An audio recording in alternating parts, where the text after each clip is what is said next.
Alright, so the very first part of the Easter egg is we have to build the noose, which is a Easter egg item which belongs to Maxis. So the first parts we're going to need to do is we're going to need to go into the barn area where we're going to find an antennae, which will be the first piece that we'll have to build to put on this actual device. Now, I'm not too sure why Maxis couldn't have just built this himself, but we're putting together pieces to build this noose. Alright, the second part is where you get the loads of chalks where the bank is. If you go underground there, you'll find the second part there. Go back to the noose and build it, and I'll show you exactly where the noose is in a second in case you guys are confused. The third part is a light bulb that's on the table here. You just go ahead and take that back to the noose as well. And the final part coming up, which should be coming up, is going to be the church, and you've got to get our new friend to smash that down. And if you go over to the altar, you will find our battery, and the noose is the kind of item that looks like a bit of hanging rope just outside to the right of the church here. So once you've done that, the second step is to glow and smash these orbs. So you want to keep using the mystery box until you get the paralyzer, the brand new wonder weapon. Now there are 4 different orbs around the map, and we're going to show you each location. So this one is left of the church. What you want to do is you want to charge the gun up until the sphere glows white, and then you want to have someone lay down a turbine and this new subwoofer, and it will smash the orb to pieces. It's pretty cool. If you don't know how to build these items, there'll be tutorials on YouTube for getting those, but a lot of these parts you'll find in the general store. So this is the third location in the tunnels, near towards where you start when you first spawn, if you go through the tunnels instead of taking the route straight down. And the last one is in this mansion, and so if you don't know how to open that, feed this new character booze, it will smash down this, and then all we have to do then is just run up to the door, buy it for $12.50, and then we've got to run for our lives. And if you haven't played this part before, there is loads of iterations of this ghost called Lucy trying to kill us. Every time she touches you, you lose 2,000 points. Really, really tricky.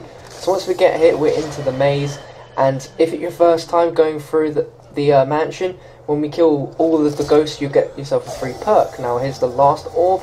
Going to charge that bad boy up, and then plant down these 2 devices there, which will blow it up. Alright, step 3 and 4. When you come back here, you'll notice a flying lamp, and like you can't just get it down with a ray gun. You have to charge a grenade, so that when the explosive damage will just catch in the air and explode and knock the lantern down. So here we go, we've got the lantern, and now we have to fill the lantern up with souls. Now the way that we first done this was to just get loads of nukes, because it worked, because every time the heads popped off we heard little chimes. But there's a very easy way to get this done really quickly.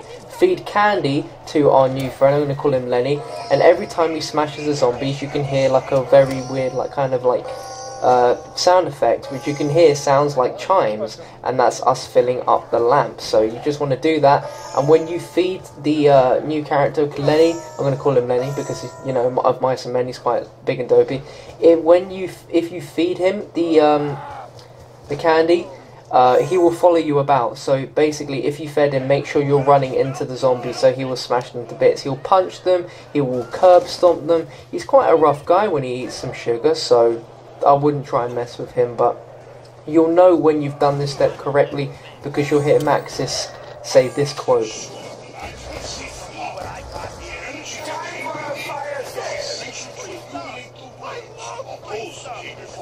You mentioned something about illuminating the walls, so you want to come up here and jump onto this rooftop, and you'll see a lantern icon where you can add a part, and we're adding this lantern here. And here we have a code. Now at first this may seem very big and scary, but I'm going to try and break this down for you now, as this is going to be step 5. Now step 5 is deciphering this code. Now as you see, there are 3 different words on this page, all 17 characters long. I've got this image for you on the left which shows you what each letter means, and in the tunnels there are different signs.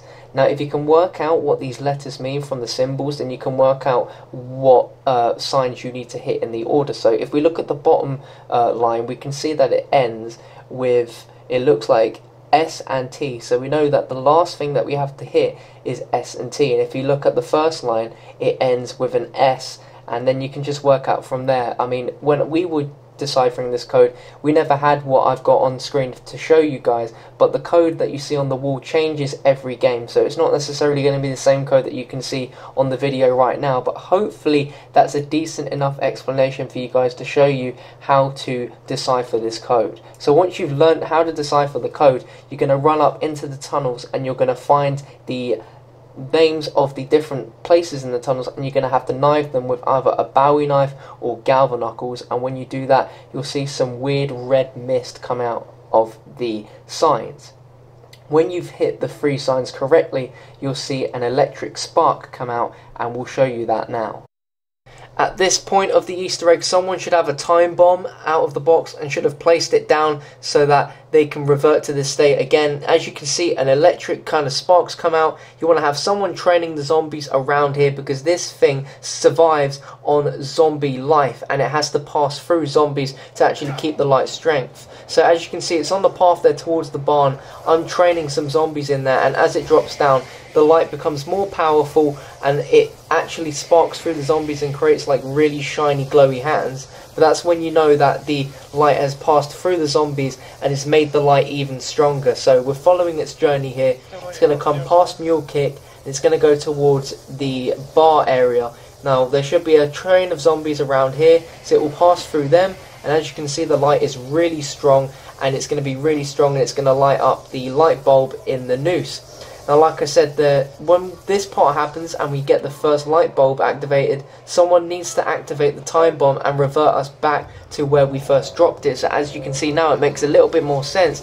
We're reverting back in time to when that first spark appeared, because weirdly that first noose light bulb will still be lit even though we're using the actual electrical energy that we had to light the first one. It's really hard to explain, but in the same situation as last time, have the people training the zombies in the same location, so that when you do actually get the when you knife the 3 different signs, you'll get the electric energy and we can pass it through the trains and keep this little system going.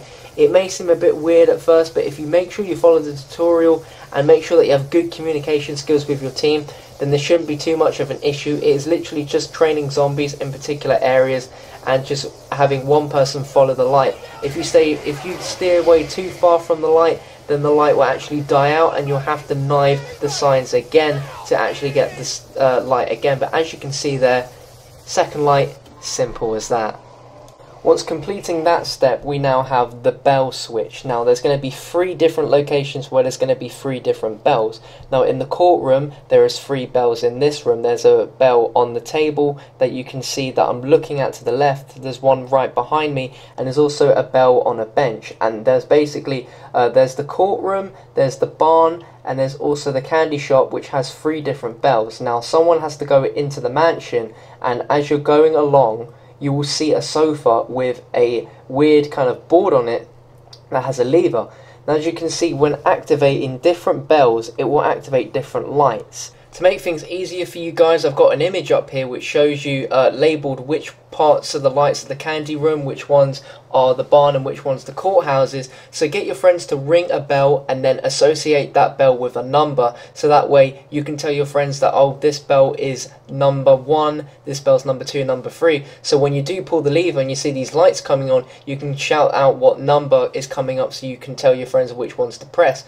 And as you can see, the green ones 1, 2 and 3 are the candy room, the blue ones 4, 5 and 6 are the barn, and 7, 8 and 9 are the courthouse. So once each of these lights come on, you want to tell your friend in the associated area to hit that certain bell. Hopefully that was an easy enough explanation. I know it's not completely straightforward, but hopefully you can grasp the concept, and when you play it you'll understand exactly how to get this to work. But with this image, I believe that you guys will have a great deal of help in getting this. And so the last part here is sharpshooter, one of the most annoying parts of the actual Easter egg.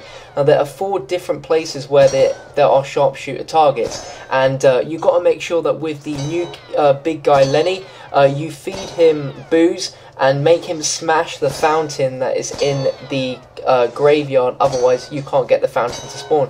Once you've done the bells, they'll have an option for you to make a wish, and when you hold X to make a wish, that's when you start the sharpshooter process. Now this is by no means an easy feat, because this is just so difficult. It's literally a case of trial and error and remembering where targets appear, so that when you do go and try this again, you'll be able to hit all the targets. You can try this as many times as you want until you actually get this, but make sure that everyone shoots the targets and hits every single target. Doesn't matter about 100% accuracy, as long as the targets are all hit, you will get the achievement, you will get the permanent perks, and you will have completed the Easter egg. And